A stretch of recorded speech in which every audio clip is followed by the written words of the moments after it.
Saudara-saudari di dalam Kristus yang saya kasihi, selamat malam. Mari kita mendengarkan pembacaan perikop yang tadi sudah kita baca dari Injil Tuhan Yesus, perikop ke-90. Saya akan membacakannya dan silakan disimak firman Tuhan ini. Ini merupakan gabungan dari Markus pasal 7 yang tadi kita baca dengan Matius 15. Saya mulai. Lalu Yesus berangkat dari situ dan pergi ke daerah, ada tanda keterangannya, perbatasan antara Tirus dan Sidon. Ia masuk ke sebuah rumah dan tidak mau ada orang yang mengetahuinya, tetapi kedatangannya tidak dapat dirahasiakan. Malah seorang ibu perempuan Kanaan yang anaknya perempuan kerasukan roh jahat segera mendengar tentang dia, lalu datang dan tersungkur di depan kakinya. Perempuan itu seorang Yunani bangsa Siro-Fenisia. Ia memohon kepada Yesus untuk mengusir setan itu dari anaknya dengan berseru, "Kasihanilah aku, ya Tuhan, putra Daud, karena anakku perempuan kerasukan setan dan sangat menderita." Tetapi Yesus sama sekali tidak menjawabnya. Lalu murid-muridnya datang dan meminta kepadanya, "Suruhlah ia pergi. Ia mengikuti kita dengan berteriak-teriak." Jawab Yesus, "Aku diutus hanya kepada domba-domba yang hilang dari umat Israel."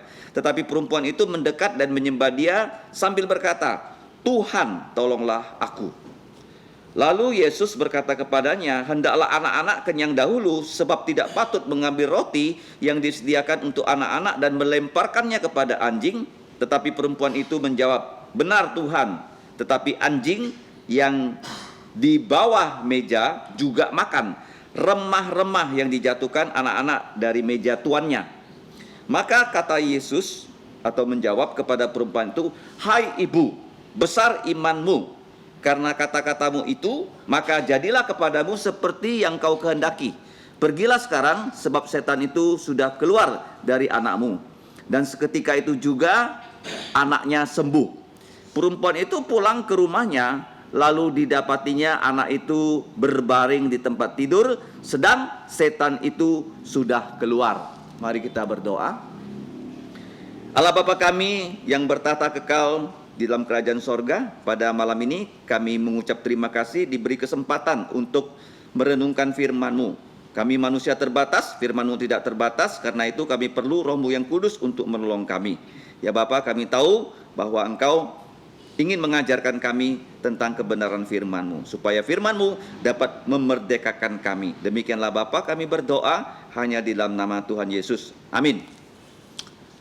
Nah, perikop ini kalau kita melihat, Tuhan Yesus itu berada di satu daerah yang tidak umum ya. Biasanya Tuhan Yesus melayani di tanah Israel.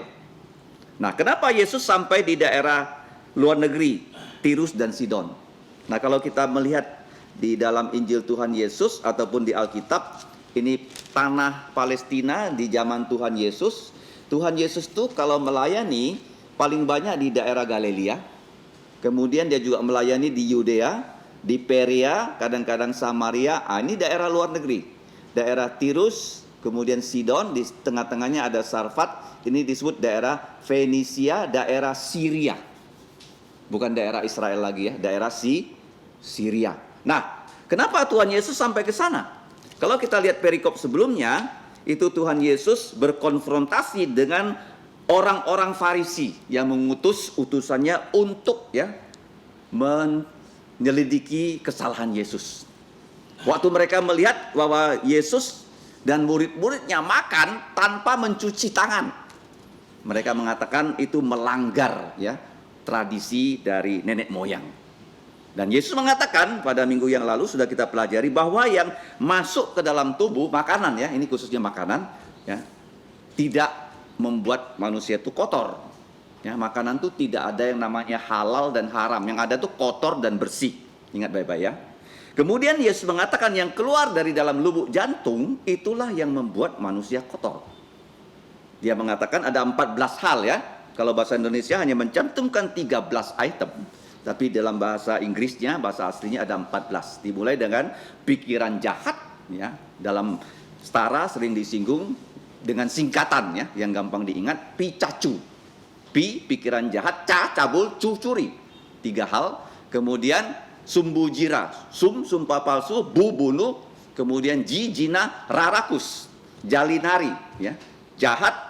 Kemudian na itu nafsu jahat, ya, jali, jahat, li, licik, na, nafsu, kemudian ri, jalinari, ri, iri. Yang terakhir, hu, sombal, hujat, sombong, dan bebal. Ada 14 item.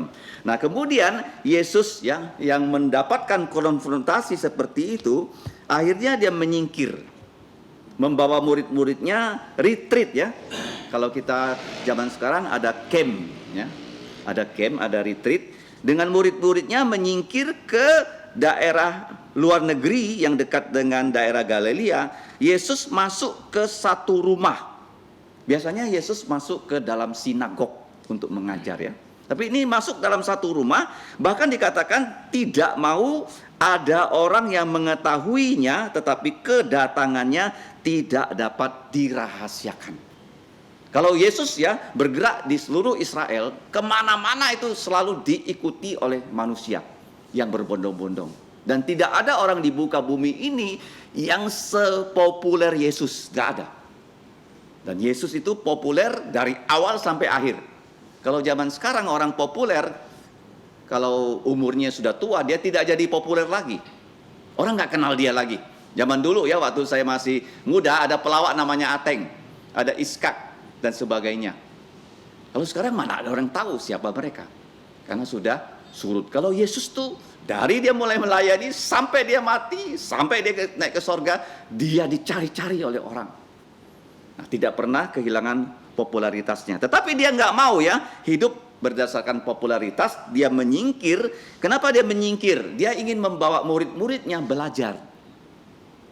Dia membawa murid-muridnya ke daerah itu supaya bisa tenang, dia bisa mengajar murid-muridnya. Murid-muridnya selama ini hanya belajar dari Tuhan Yesus waktu Yesus mengajar kepada orang banyak. Kalau orang banyak diajar, ya, murid-muridnya tidak mengerti, mereka bisa belajar dengan Yesus. Dan saat inilah Yesus membawa mereka ke daerah asing. Nah, kita melihat di sini ada satu mujizat yang Yesus lakukan. Nah, pelajaran kita pada malam hari ini adalah problem. Setiap kita pasti punya problem. Dan problem ini hanya bisa diselesaikan oleh Tuhan Yesus.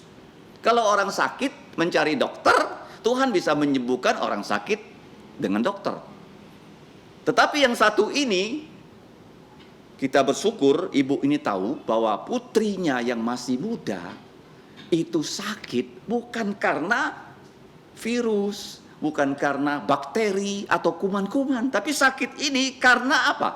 Roh jahat yang dalam bahasa aslinya itu demon, ya, kerasukan setan. Dikatakan dia sangat menderita. Jadi problem ini tidak ada orang yang bisa menolong kecuali Tuhan Yesus. Ya, jadi ibu ini sudah mendengarkan tentang Tuhan Yesus.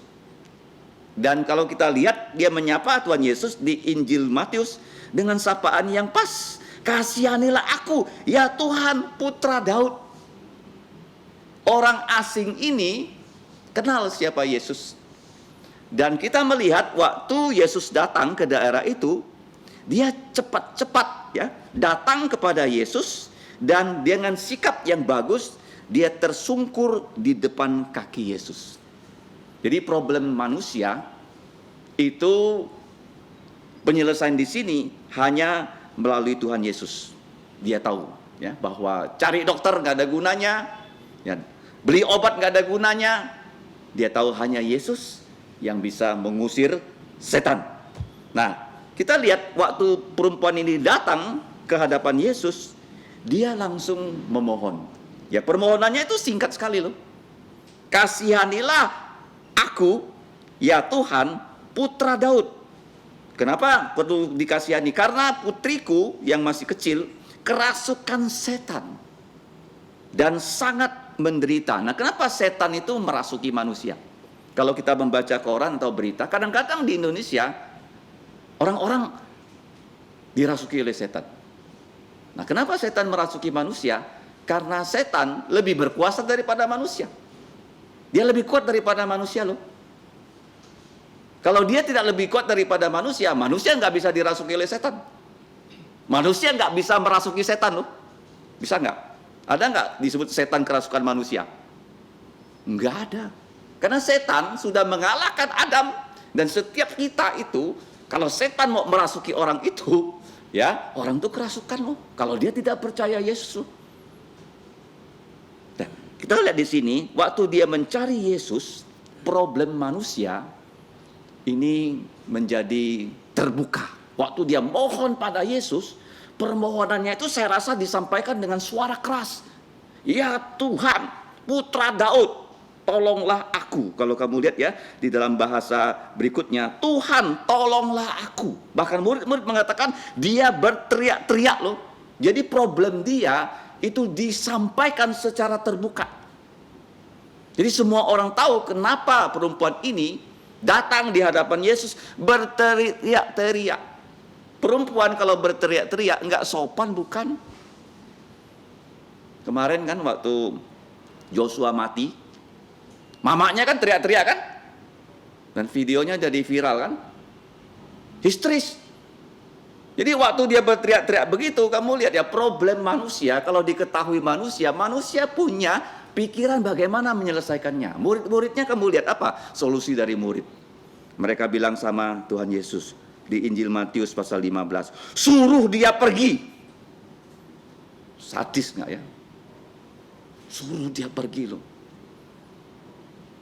Murid-muridnya juga tahu kalau orang kerasukan itu, kalau bukan Yesus yang tolong nggak bisa tertolong. Kok murid-muridnya sampai ya nggak punya perasaan iba loh. Ini yang menjadi problem manusia. Kamu kalau perasaan iba kamu sudah pintunya tertutup, itu bahaya sekali.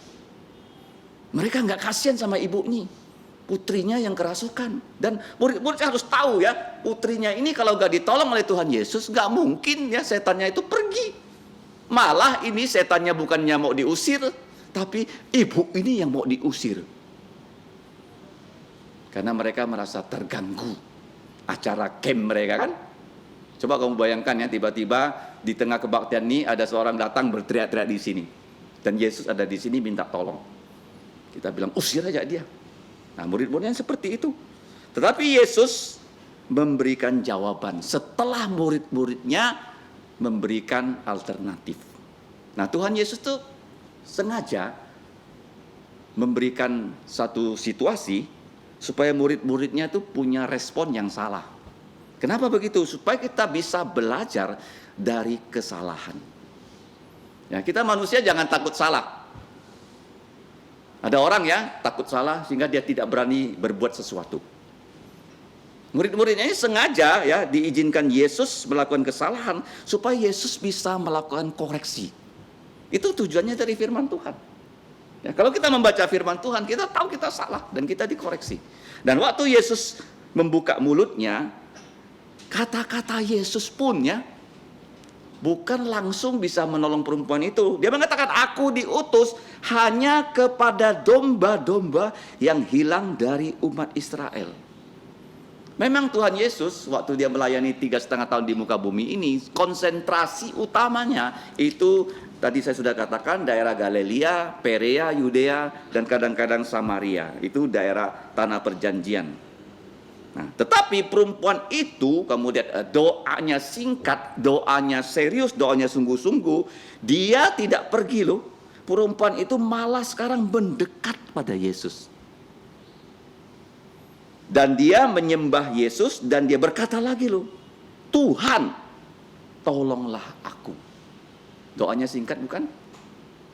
Kadang-kadang kita pikir ya, kalau kita doa dengan doa yang panjang-panjang baru Tuhan Yesus mau mendengar. Dengan kalimat-kalimat yang indah-indah seperti penyiar TV kan. Tidak loh. Kita mengutarakan permohonan kita itu singkat, kemudian sungguh-sungguh ya dengan serius. Nah, kemudian Yesus berkata kepada dia, di sini kamu lihat ya, hendaklah anak-anak kenyang dahulu, sebab tidak patut roti yang disediakan untuk anak-anak dan melemparkannya kepada anjing. Ini kedua jawaban Yesus, juga tidak ya membuat perempuan ini mundur. Pertama dikatakan, aku diutus bukan kepada kamu. Kamu kan orang asing, bukan orang Israel. Jadi kamu di luar grup yang akan saya layani. Tapi perempuan ini tidak mundur, malah dia berkata lagi, Tuhan tolonglah aku. Kemudian Yesus menjawab lagi, hendaklah anak-anak kenyang dahulu, sebab tidak patut mengambil roti. Apa itu roti ya? Roti itu penting untuk orang Israel. Ada kota di Tanah Perjanjian namanya Bethlehem. Lehem adalah roti, mereka makan roti. Bet itu rumah roti.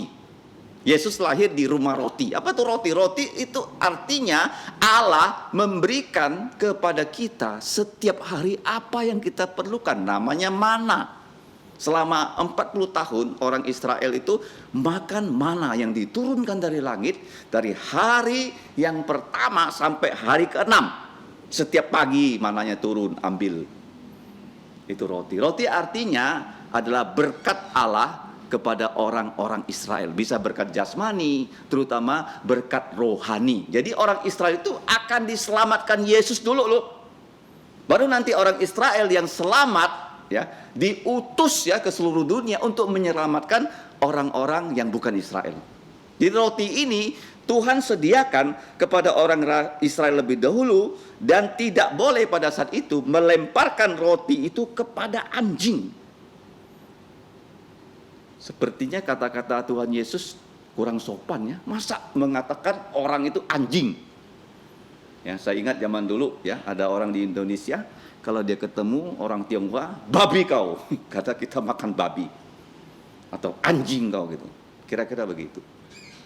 Kenapa Yesus mengatakan orang itu yang bukan Yahudi itu anjing? Nah, kalau kamu lihat ya dalam saat Daud ya bertempur dengan Goliat. Ya, Goliat itu membawa senjata yang besar dan Daud itu membawa ketepil. Goliat berkata kepada dia, Daud, kamu pikir aku ini anjing gitu. Sehingga dengan ketepilmu kamu akan membunuh saya. Jadi Goliat menyamakan dirinya dengan anjing. Nah, anjing di sini sebenarnya Yesus bukan bertujuan menghina perempuan itu. Anjing di sini itu memang kenyataan dalam kehidupan pada saat itu. Ini kalau kita lihat bukan anjing yang liar ya berkeliaran di luar. Ini anjingnya dalam bahasa aslinya itu kunari. Gampang ingat kan? Kunari ya. Tadi ada jalinari, sekarang ada kunari, kunarion. Itu adalah dalam bahasa Inggrisnya papi. Ya, kalau kamu ke Mega Mall ada toko butik ya yang namanya khas papi. Ya, gambarnya anjing, anjingnya lucu gitu, dipelihara di rumah-rumah. Ya, bukan anjing yang menggigit ya. Saya pernah mengabarkan Injil ya waktu satu hari, dan anjing papi ini bisa galak juga loh. Saya digigitnya loh. Ya, kecil tapi bisa menggigit. Lucu, tinggal di rumah ya bersama anak-anak, dan Tuhan Yesus mengatakan tidak boleh memberikan roti yang disediakan untuk anak-anak dan melemparkannya kepada anjing. Di sini ada satu pelajaran rohani. Yesus sengaja menggunakan kesempatan itu untuk mengajar perempuan ini loh. Nah, kenapa perempuan ini bisa datang pada Yesus? Sebenarnya Yesus sengaja datang ke situ untuk berjumpa dengan dia loh. Yesus sudah punya planning loh, dari awal sampai akhir berapa mujizat yang akan dilakukan. Ya, bukan Yesus melihat ada perempuan ini perlu baru dia tolong, enggak. Sudah dalam program dia. Hidup kita tidak ada yang terjadi kebetulan. Kamu malam ini bisa ada di sini berkebaktian matahari terbenam, itu sudah Tuhan programkan loh. Dan waktu Tuhan Yesus berkata begitu, anjing ini harusnya membuat wanita ini tersinggung dan pergi. Ternyata tidak loh. Tuhan Yesus ya sengaja mendidik murid-muridnya dan menuntun perempuan ini, dan nanti kita lihat Tuhan Yesus akan menyimpulkan bahwa iman perempuan ini besar. Mega. Wah. Di Alkitab Perjanjian Baru dalam kitab 4 Injil hanya 2 kali Yesus berkata ada orang punya iman yang mega seperti itu. Tuhan Yesus step by step menuntun dia. Tuhan Yesus mengizinkan anaknya dirasuki setan. Tuhan Yesus sengaja datang ke situ. Dia bukan hanya bawa muridnya retreat, memang dia mau berjumpa dengan ibu itu. Dia sengaja, perempuan ini berteriak-teriak, muridnya merasa terganggu, muridnya mau minta Yesus mengusir dia, baru Yesus mengajar pelajaran. Jadi waktu Tuhan Yesus berkata begitu, ini ada satu respon yang luar biasa dari bukan perempuan ini. Dia seorang ibu yang baik. Kita bersyukur ya, kita diberi orang tua yang baik. Dan saya berharap kalian menjadi orang tua yang baik. Nah, orang tua yang baik ini kemudian dia berkata, ya, benar Tuhan. Oh, orang dikatain anjing itu bilang, iya aku anjing gitu. Nah, dikatakan di sini, tetapi anjing yang memang tinggal di rumah itu di bawah meja makan remah-remah yang dijatuhkan anak-anak dari meja tuannya. Ini kalimat yang menunjukkan iman perempuan ini semakin bertumbuh. Pertama, dia minta tolong Yesus, nggak digubris. Yang kedua, murid Yesus menyuruh Yesus mengusir dia, dia tidak mundur juga. Kemudian Yesus berkata, aku diutus bukan untuk kamu loh, kok kamu cari aku? Kamu tidak termasuk grup yang akan saya layani. Dia pun tidak mundur. Tuhan, tolonglah aku. Karena dia tahu kalau Yesus nggak tolong dia, anaknya sampai selamanya nggak bisa ditolong. Akhirnya apa yang dia jawab? Kamu lihat ya. Anak-anak menjatuhkan sisa-sisa makanan dari meja tuannya. Kenapa dia bisa berkata begitu ya? Kalau kamu lihat dalam Injil Markus, mari kita lihat di perikop sebelumnya. Ini bukan serta-merta ya, dia bisa merespon seperti itu. Respon yang dia responkan itu sebenarnya sudah Tuhan Yesus ajarkan pada dia melalui Roh Kudus. Kamu lihat dalam Injil Markus ya, sebelumnya Yesus memberi makan berapa? 5.000 orang dengan berapa? 5 roti dan 2 ikan. Sisanya berapa? Dalam Markus 6. Sisa berapa? 12 keranjang loh. Jadi perempuan ini sudah mendengarkan apa yang Yesus lakukan. Ada sisa. Jadi orang Israel semua sudah makan, masih ada sisa. Sisa itulah jatah saya Tuhan Yesus. Saya memang anjing. Orang Israel nggak mandang saya. Tapi saya punya jatah. Saya tahu keselamatan dari engkau bukan hanya untuk orang Israel. Bukan hanya 5.000 kakak itu kenyang, tapi ada 12 bakul. Untuk siapa 12 bakul itu? Untuk anjing-anjing. Ya kan? Dia sudah dengar mujizat-mujizat Yesus. Sehingga yang dia dengar menimbulkan iman loh. Kamu kalau mendengarkan tentang Tuhan Yesus, iman kamu bertumbuh enggak? Seperti perempuan yang namanya Rahab, dia seorang pelacur.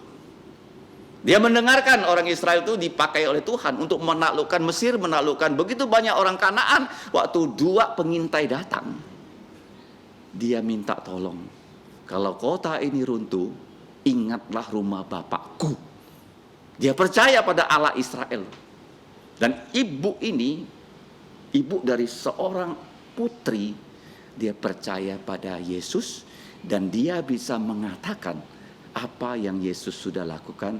Mujizat 5 roti, 2 ikan, ada sisa 12 keranjang. Mujizat ya, 7 roti, beberapa ekor ikan kecil, 4.000 keluarga, ada sisa 7 keranjang. Kita di sini sudah kenyang kan? Kalau mendengarkan firman.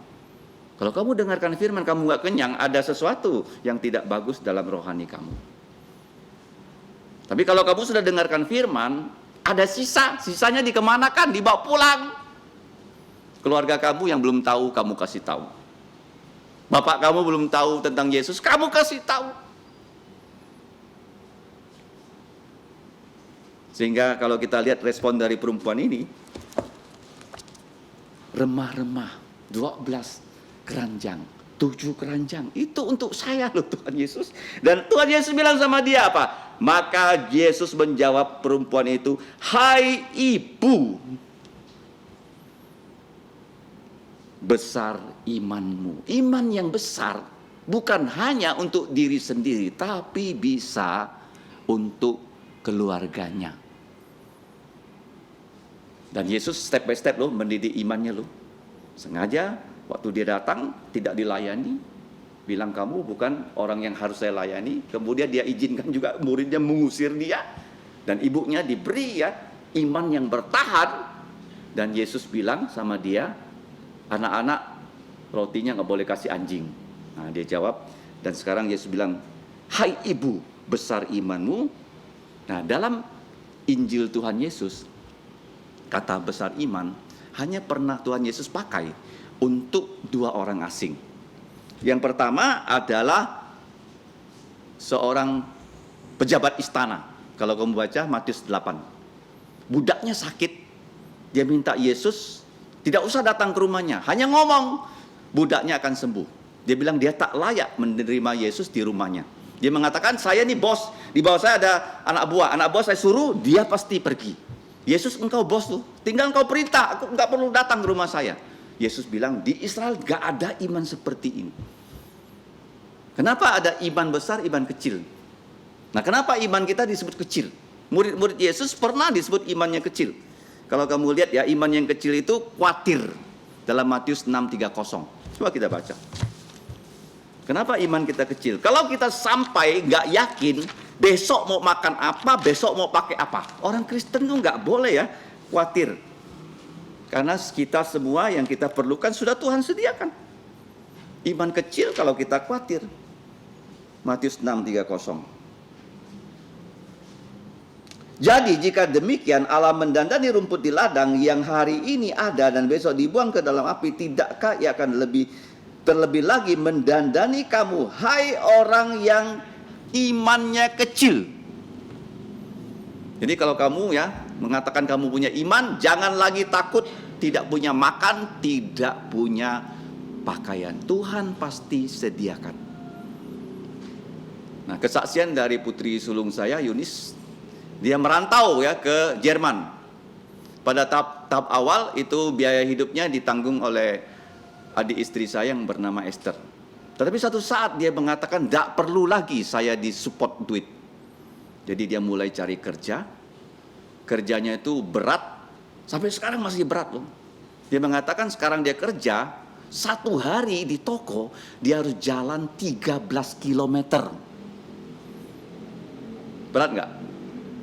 13 kilometer satu hari loh. Untuk makanan dan pakaian. Siapa yang kasih? Di negara yang jauh, Tuhan Yesus.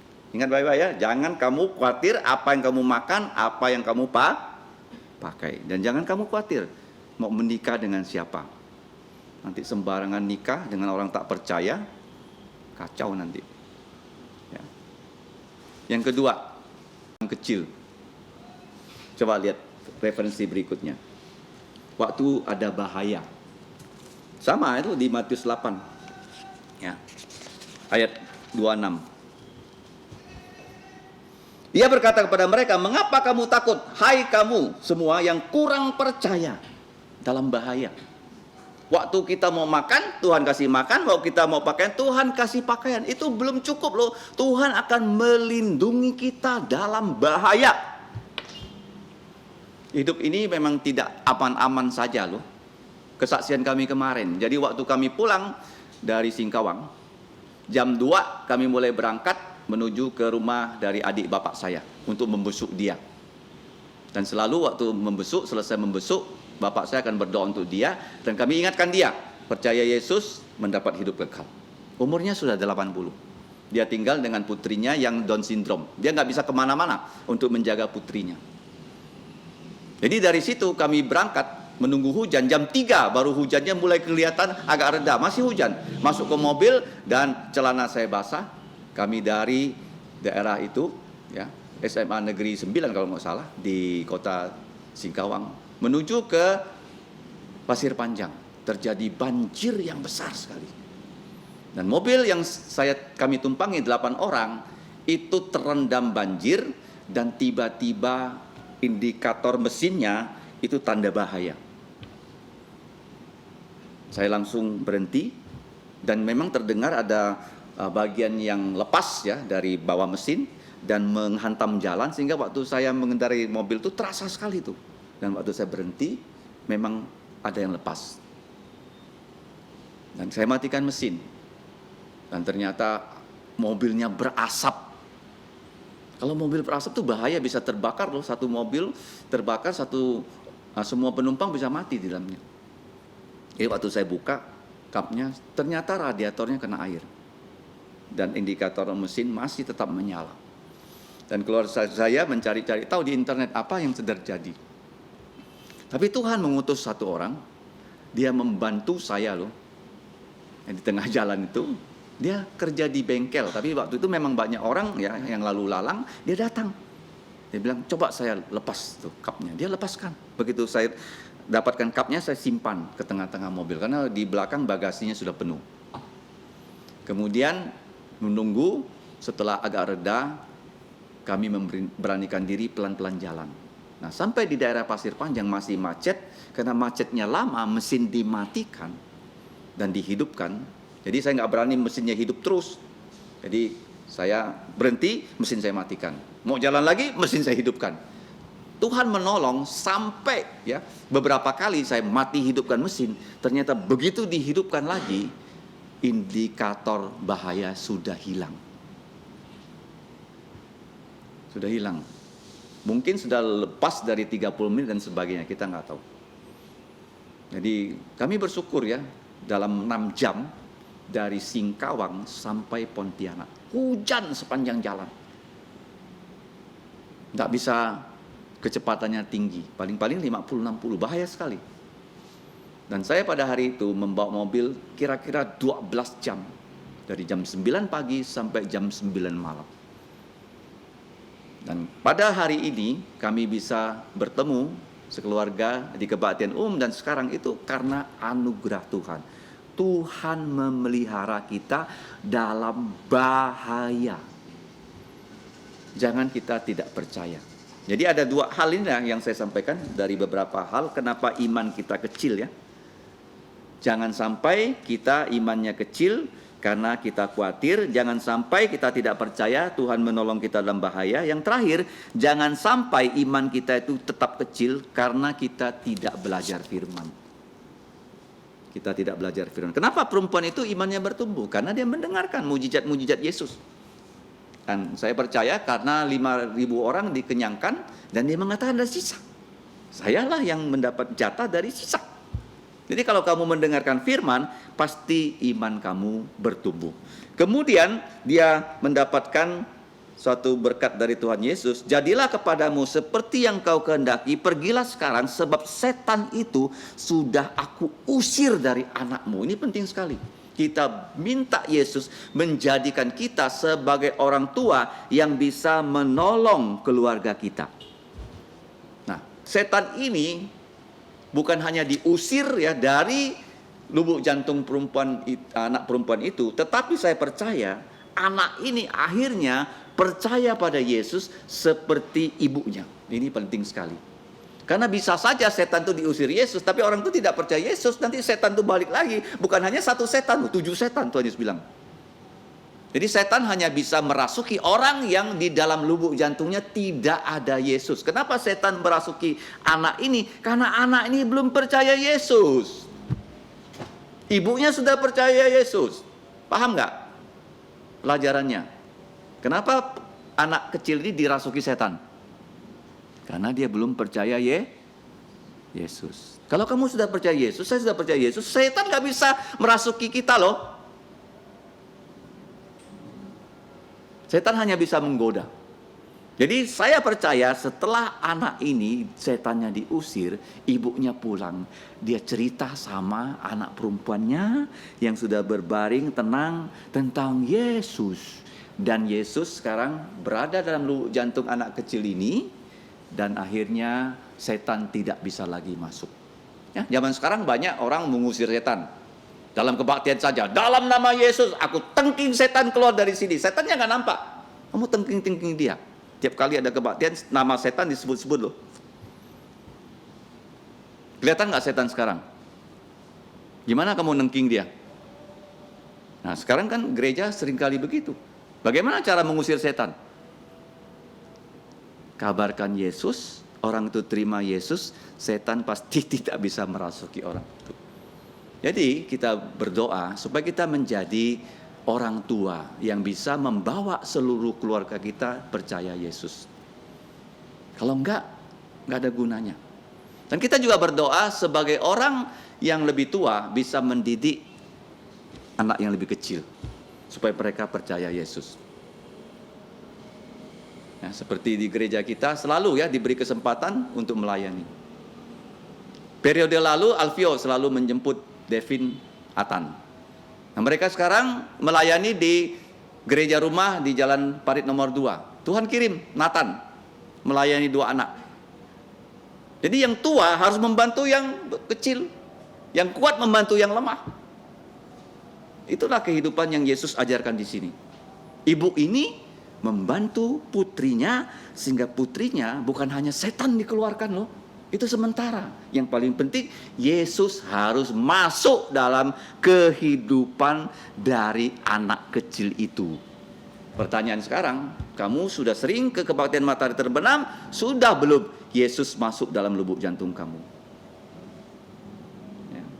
Kalau kamu sudah datang rutin, kamu lihat ada yang nggak datang rutin. Nah, kasih tahu dia, bahaya lo nggak datang ke gereja lo. Ajak ya yang sudah lama tidak datang ke gereja untuk ke gereja supaya bisa mendengarkan firman Tuhan Yesus. Kita sudah belajar problem sengaja Tuhan Yesus publikasikan, sengaja Tuhan Yesus izinkan muridnya mengusulkan supaya ibu ini diusir. Dan akhirnya Yesus yang bisa memberikan solusi. Karena setan hanya bisa diusir oleh Yesus. Tapi bukan hanya diusir saja, Yesus mau bukan hanya setannya dikeluarkan, dia mau tinggal dalam lubuk jantung kita. Yaitu tiap hari kita harus membaca firman-Nya. Dan kita melihat ibu ini imannya dituntun. Walaupun Yesus ya dengan kata-kata yang kelihatannya tidak ramah.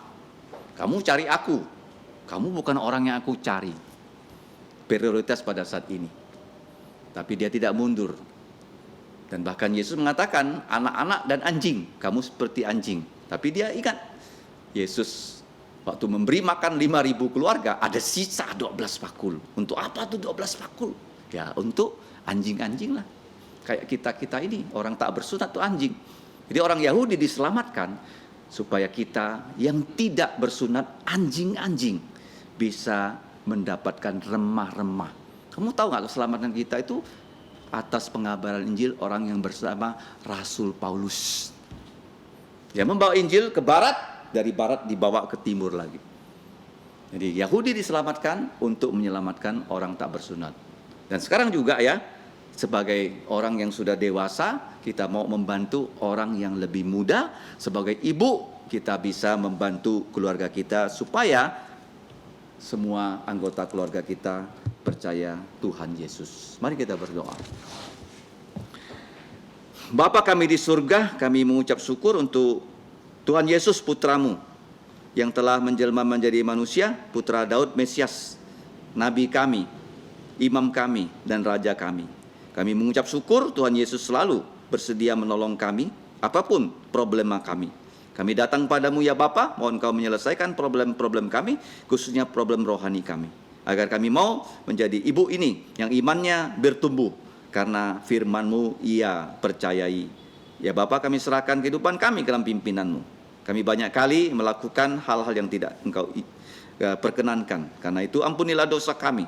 Dengan darah Yesus hapuskan pelanggaran kami. Dalam nama Tuhan Yesus kami mengucap syukur dan berdoa. Amin.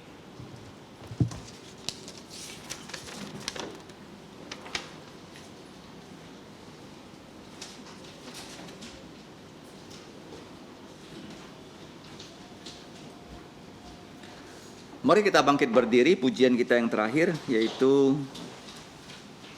222. Ku percaya pada Yesus. Mari kita berdiri, 222.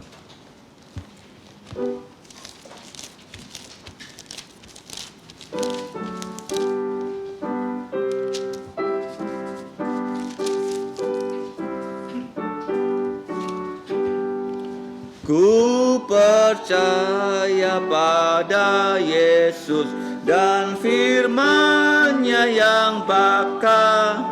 Ku bersandarkan janji-Nya, turut sabda yang mulia. Yesus, Yesus, ku percaya, selamanya setia. Yesus, Yesus, indah mulia, oh tambahlah keimanku. Ku percaya pada Yesus, darah-Nya dicurahkan hanya oleh karena iman, jantungku disucikan.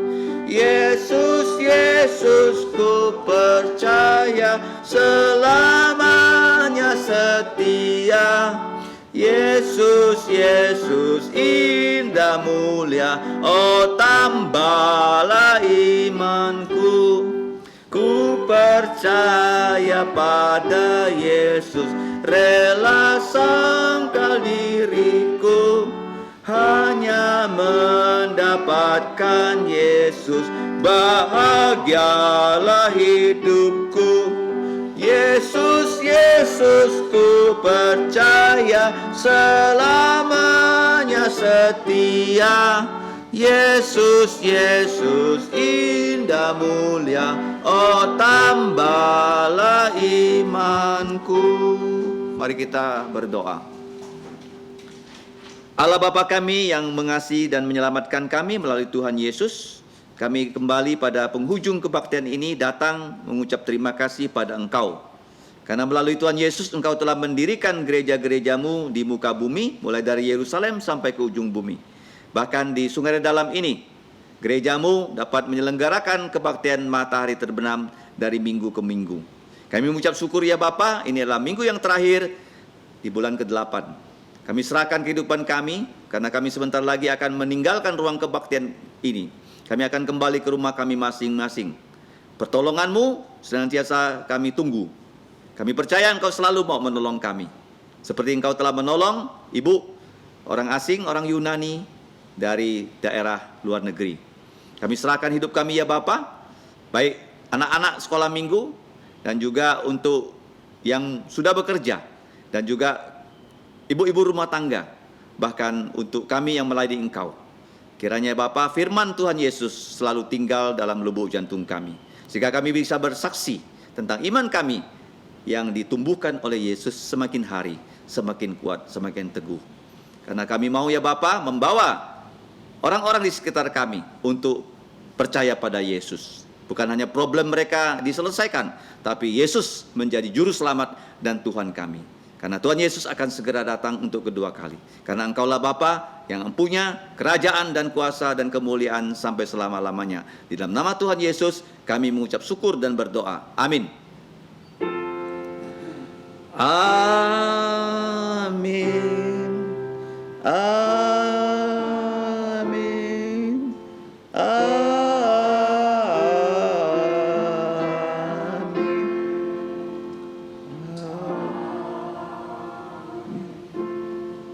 Silakan duduk, doa teduh.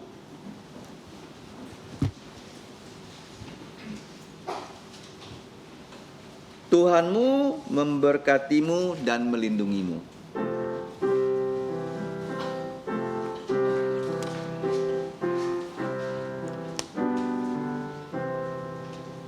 Tuhan memberkatimu.